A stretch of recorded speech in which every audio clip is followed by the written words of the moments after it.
সরকার স্বাধীন গণমাধ্যম সৃষ্টিতে কোনো ভূমিকা রাখছে না বলে মন্তব্য করেছেন বেসরকারি গবেষণা সংস্থা টিআইবি নির্বাহী পরিচালক ডক্টর ইফতেখারুজ্জামান। সকালে রাজধানী ধানমন্ডিতে বিশ্ব মুক্ত গণমাধ্যম দিবস উপলক্ষে টিআইবি এবং ইউনেস্কোর আলোচনায় তিনি এই মন্তব্য করেন।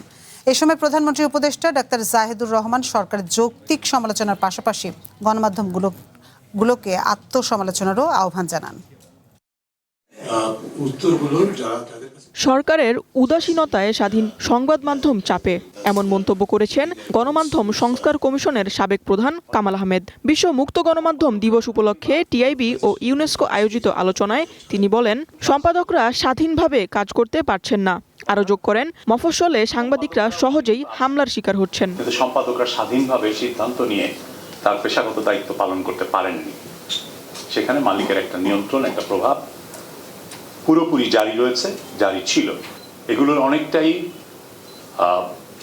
রাজনৈতিক স্বার্থে, গোষ্ঠী স্বার্থে,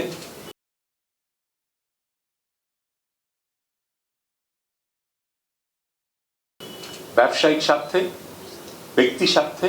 এই আলোচনায় উপস্থিত ছিলেন সরকারের তথ্য উপদেষ্টা ডক্টর জাহেদুর রহমান। তিনি বলেন, আটক সাংবাদিকদের মুক্ত করতে সরকার কাজ করছে, পাশাপাশি ভুয়া তথ্যের বিরুদ্ধে আইনি ব্যবস্থা নেওয়ার কথাও জানান তিনি। 320-25 কোটি টাকা বাজেট হচ্ছে বিটিভি, সে আর্ন করে 15-16 কোটি টাকা।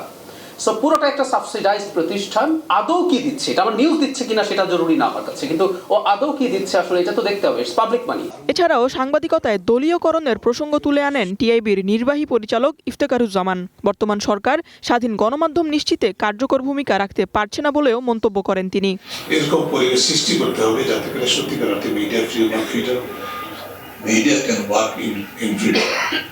সেই জায়গাটা না থাকলে যত সেলফ রেগুলেশনের কথা বলি সেটা কিন্তু অ্যাবিউজ হওয়ার চান্স আছে। আলোচনায় সাংবাদিকতায় নারীদের অংশগ্রহণ, তাদের চ্যালেঞ্জ এবং এ পেশায় সকলের ন্যূনতম যোগ্যতা নির্ধারণের নীতিমালা নিয়েও গুরুত্বারোপ করা হয়। Tanzin Akter, One News, Dhaka.